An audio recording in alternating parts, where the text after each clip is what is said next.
CC Galore here, and if you want to see how I did these spring twists, stay tuned.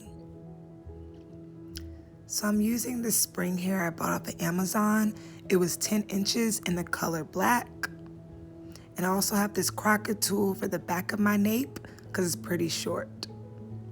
So right here you see I just sectioned off my hair. I did the rubber band method. It just cut down the time in half. Instead of me having to do 7 hours of work, I did about 4. So I did all of my hair off of camera. Right here, I'm just gonna show you one little piece that I had sectioned off so you can see the process. I took one strand of the spring twist hair, and what you're gonna do is you're gonna braid it at the root. And I use a little bit of jam throughout the video for those ends that are pretty stringy, just so it could blend better.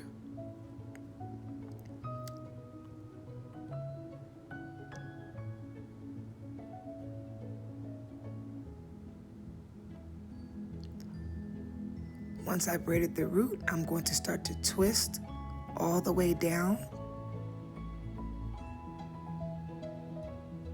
You just keep twisting and twisting till you get to the bottom.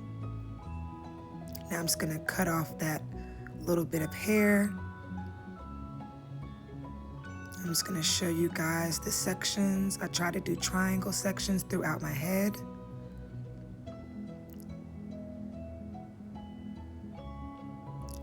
Now I'm just taking a little bit of edge control and I'm gonna pin my hair up and lay the baby hairs.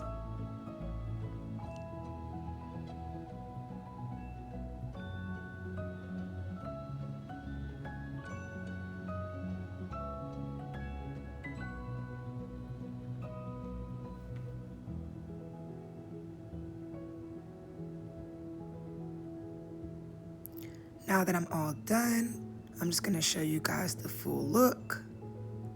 And it's very lightweight, not heavy at all. And that's the back. I hope you enjoy. Subscribe.